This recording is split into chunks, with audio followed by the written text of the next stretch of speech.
They're gonna be in for a surprise today. Alright, let's share it to Facebook.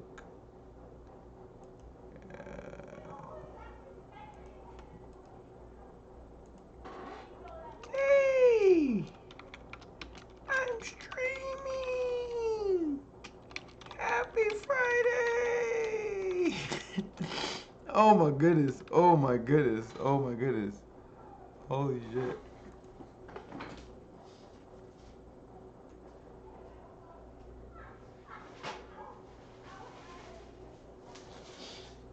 Y'all don't understand how happy I am right now that I'm blue screen.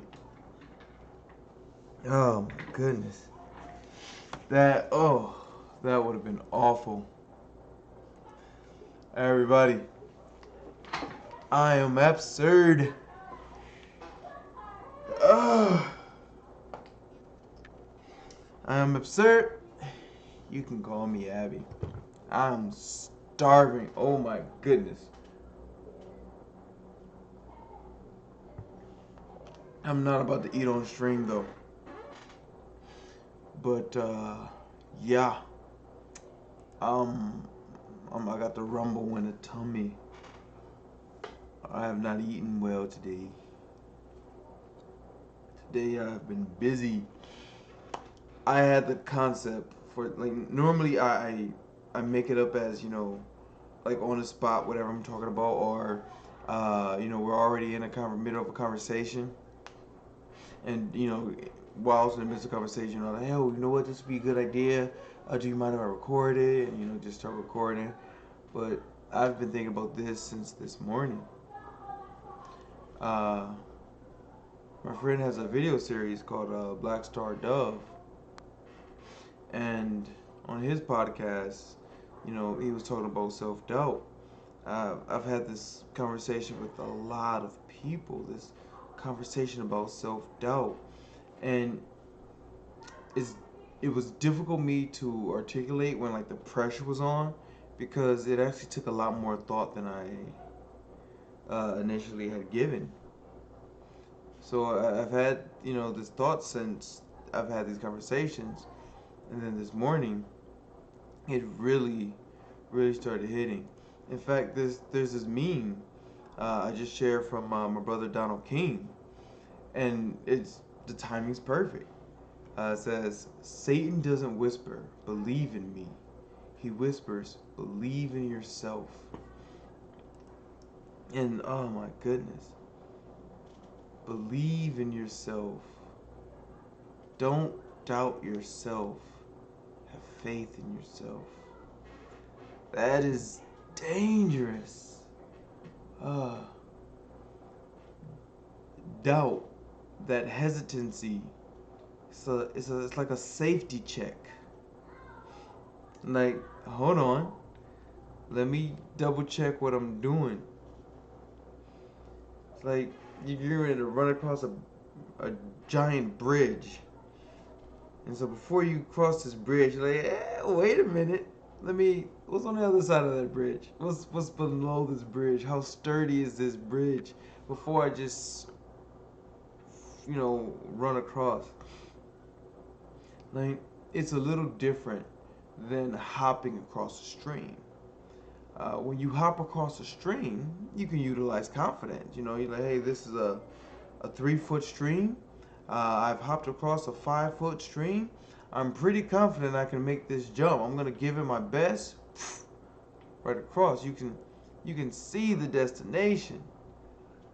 But when you can't see the ending, well, doubt becomes real useful. Even on this path of honesty that I'm on. When I quit my job, what was that? Two years ago. I called my mama. I called my sister. I like, man, this force that's guiding me is telling me to quit my job. My mama was like, hey, how you gonna pay your rent? I don't know. How you gonna eat? Woo! Alright, I have a little bit of money saved up to eat. I can also use my food money to pay rent. Like, you know, she was going through the numbers with me. sister, she was just like, "Is this something that you have to do?" And I was like, "Yeah, I really do. Like, this is a requirement." And she was like, "Okay." Like, I needed extra viewpoints. I had a lot of doubt. This wasn't just, all right, this is what it says, let's do it. Oh no. When someone buys a house, they have doubts. There's a safety check. Is this house up to standards? Is this place that I'm going to be safe and secure for me? They inspect the house. They go into it, open the doors, check the knobs, look at the neighborhood, sit at the neighborhood at night so that you can see what the nightlife is like. Sit at the neighborhood in the morning so you can see what early morning activity is night. You can scout the neighborhood. You can make sure that the place you're headed to is safe. And you remove self-doubt when you just have full gung-ho. Oftentimes, just like the doubters, you both have no idea where you're going, but you're sure that's where you want to go, without ever asking yourself, "Hey, am I sure this is where I want to go?" I want you to understand the effects that honesty has had has been amazing. I I do appreciate it. I love what's been happening in my life. I love the fact that my body feels amazing. I love that I have a form of a companion that keeps it real with me at all times. Incredible. But it is scary. And because I'm scared, I have my doubts. I doubt anything that gives me fear. I doubt almost everything that gives me fear. From what a person seems to be feeling me, and there's something about them makes me scared. I start having doubts. I start reacting to that fear. My personal method is to be honest about that fear. At least, like, I start off being honest with myself. Like, I don't like that. Why not? How did this make me feel? What happened? What happened that made me feel this way? And then at least I try to link it to an action. Like, all right, this person and I seem to be having a wonderful conversation. Then their conversation started to slack and delay, and I realized I was putting more effort into this than this other person was. That scares me. Why am I putting forth this unequal effort? Am I caught in my feelings? Do I feel like this person should have this effort even though it's not being returned? What are my feelings being based off? Are they being based off data that I have accumulated myself, or are they being based off stories that people have told me? If they're based off data I collected, how confident am I in this data? Is this new information? Is this information that for previously? Is it similar? How confident am I in this data I collected? If it's data other people collected, stories, well, how confident am I in their stories? What kind of stories does this person tell me? What kind of stories am I used to hearing from this person? Does this data that they're giving me now match their previous stories, or is it different? What's going on here? These doubts aren't simply a negative thing. It's not like, I don't want to say what it's not like. I want to say what it is like. But maybe I should do both. Maybe I should say. So it's not like I'm against things. Like, I'm not against the decision. I'm just double checking if I should make the decision. Uh, I've been trying to be more decisive. So I've been trying to make more firm choices and to communicate those choices. But there are times where I'm not communicating the unsureness. I'm not communicating the doubt. Like, hey, listen, like, I had an appointment today, and when I was getting my hair done, And looking at the time, like, if I'm not gonna make this appointment, I I should have communicated that earlier. But I started having my doubts because I got scared. I looked at the time. I got scared. Man, this doesn't look like I have enough time to finish this process, start the, and make the journey, connect and do that process, and come back home. I got scared. I had doubts. I personally, I don't know how other people do, and I don't know the purpose of doubts, but I use doubts as a safety mechanism. I use doubts when I feel my safety, when something scares me. It's how I protect myself. If I'm walking and I see a shadow, I'm not gonna be sure that that shadow is nothing. I'm gonna have my doubts. Hey, that shadow might be something. If it moves, I'm probably running. Or if it moves, I'll give it more attention. Let me give it more attention, inspect it further. Okay, that's a shadow that appears to be a tree. you know, or that's a shadow that appears to be a person. That person appears to be. I inspect the images that go through my mind. I don't just let the thoughts and beliefs I have run freely. Everything has to get inspected at some point. And that's how I view doubts, as an inspection. It's like if you work in a restaurant and the state's like, hey, are you serving healthy food? If a restaurant's being honest or not being honest, chances are they'll say yes. Very few restaurants are actually honest to the point where they'll say, I think our food could use a little work. So the state has its doubts. And what does it do with its doubts? It sends an inspector. The inspector goes to the restaurant and says, oh, your food is being held at proper temperature. Your equipment seems to be working. Your workers seem to be following safety protocols and procedures. All right. You have alleviated my doubts because I have observed the evidence. You have shown me proof, and not just what you've shown me, I've seen it myself. I watched you do the actions. Boom, you get a stamp. you get a passing grade. Good job. Your teachers in school, you know? Hey, are you guys learning this material? Yes, teacher. I have my doubts. I'm going to put this to the test. I'm going to test it.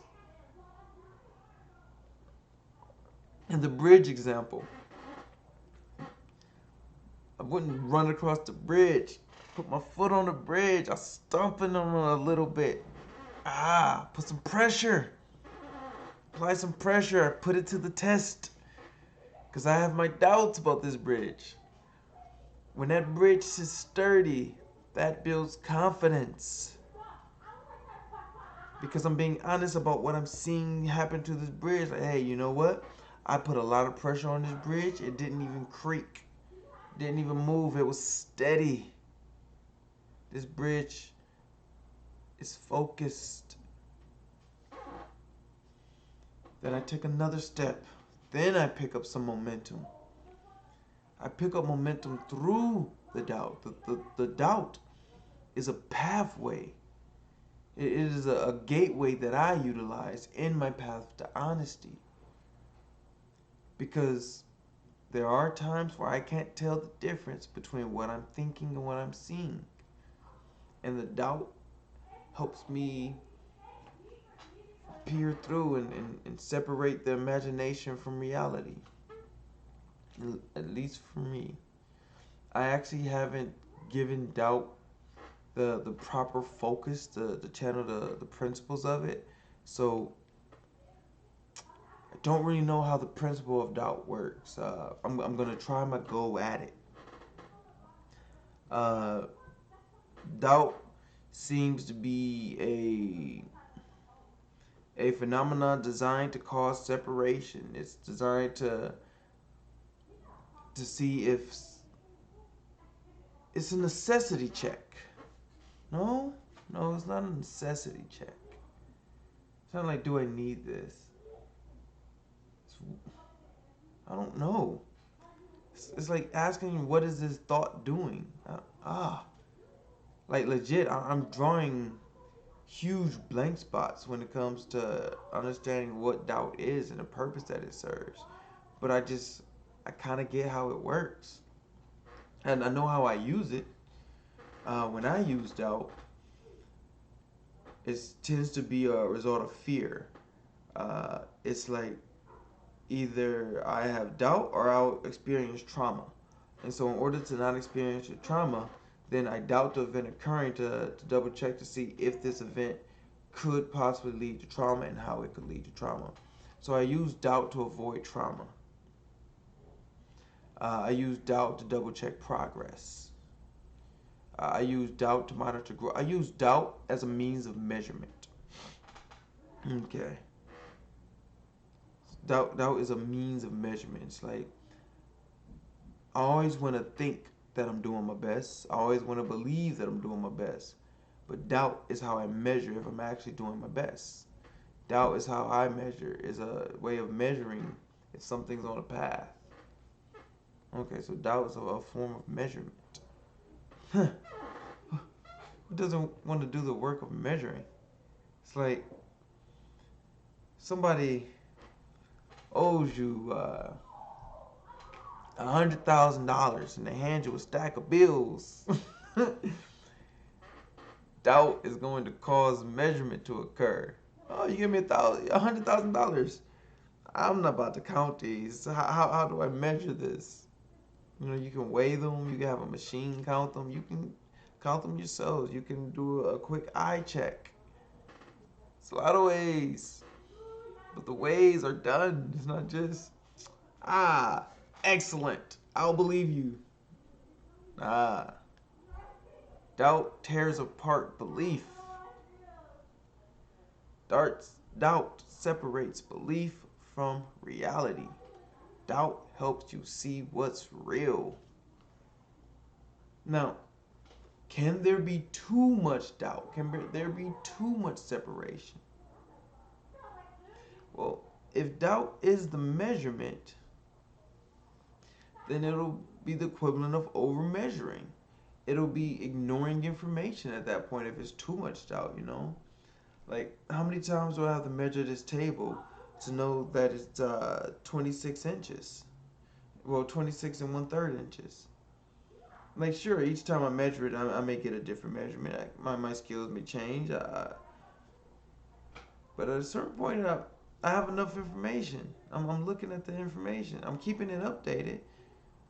But if I need to fit the table somewhere, then I'm going to have to fit the table. Because time is a measurement, you know? I don't want to consume too much time with doubt. So I want to use doubt. And I want to take time to doubt. But I don't want to waste time doubting. Because I can doubt in real time. I can say a decision and immediately start doubting. I can have choices presented in front of me and start doubting. I can doubt pretty fast. Which is extremely ironic because I spent the whole day thinking about doubt. I spent the whole day doubting a lot of my decisions. This hairstyle. The hairstyle, I just said, you know what? I'm going to run the risk. Because I needed my hair out of my face. The current doubt is like, well, I could have just tied it back myself. But I want to try a hairstyle. Never really worn a hairstyle. Only just let my hair do what it do. I'm likely going back to that. Like, this is going to take getting used to. But I doubted this. I doubt work. I don't doubt Erin. Like, I don't really want to separate from her. But doubt is a means of measurement. And it can be a tool for separation. It can be a tool for bonding. I would definitely utilize doubt to bond. Like, should I bond with this person? And as I make those measurements, like, yes, yes, come, come, brother, come, sister. Like Monica and Sylvian, you seen them here, you know? I've had my doubts. Like, I see fighting. I see fighting happening. What is this person? Is this person fighting me? And then I doubt it. You know what? Are they fighting me or are they just fighting? Started to see the difference. Started to see who they actually were and what they were doing. And I love them. They're amazing. Brother Donald King. When I first started talking to this guy, I instantly believed everything. And then I started doubting. And as I started doubting, I no longer required belief. I looked at the evidence. And the evidence showed me what belief couldn't. Doubt helped me achieve things that belief just can't achieve.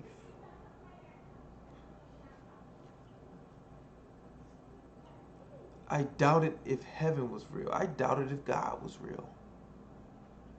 Like, I've been to heaven and I've met God. And I still doubted if it was real. Of course, like when I met it, like it didn't tell me, it didn't announce itself. That there wasn't this glory, this fanfare, it wasn't this subtlety, this sneakiness, this overtness. It was just there.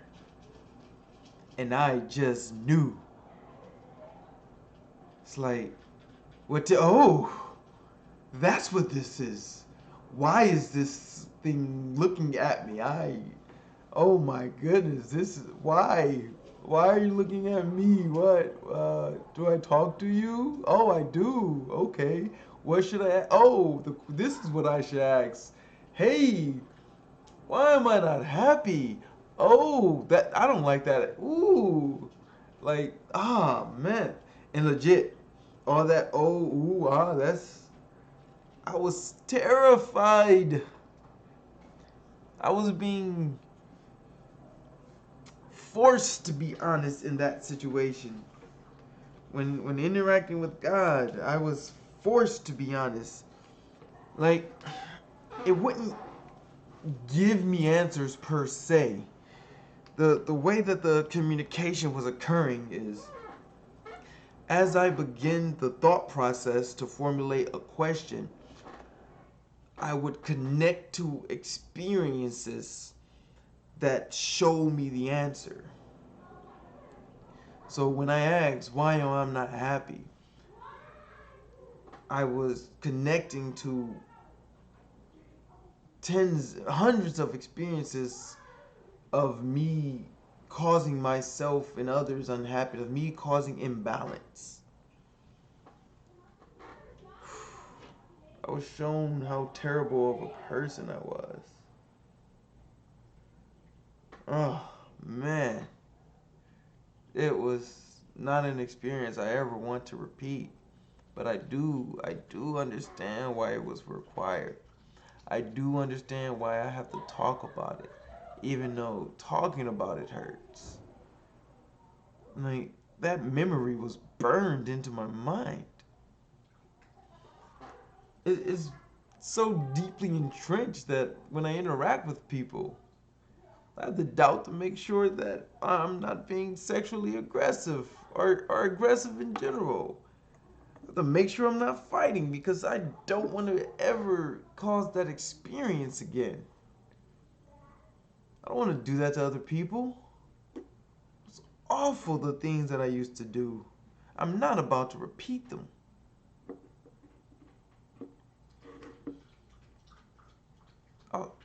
But I'll speak about them. I was selfish. My first priority was me. What am I getting out of this? Even when I helped people, I will only help people that can help me back. Or I will only help people so that I can feel good about myself. Hey, I'm gonna help this person because I'm a good guy. I'm a hero. Ah, look how giving I am. I was narcissistic. Everything that I did was to create this image of me being perfect, me being this saint, me being an angel. I didn't know what these things meant. I just wanted glory. When I knew that I was smarter than someone, I understood how to take advantage of that situation. I was disgusting. I hung around disgusting people. I thought disgusting thoughts. I listened to disgusting music.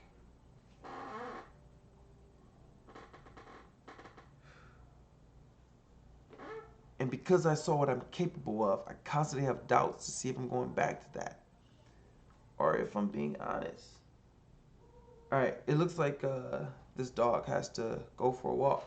So, I'm ready to go. Hey, I want to talk to you.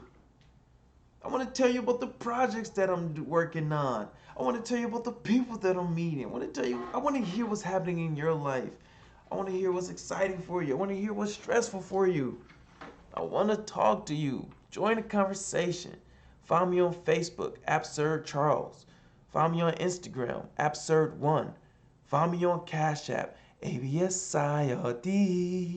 Find me on Spotify, baby. Find me on YouTube, Chatting with Abby. Man, I want to talk to you. Hit my DM like, hey. See me in person, say what's good. I want to talk to you. Join the conversation. All right, Abby. Hey, Aaron. Tranqui, mami. Mami. Tranqui.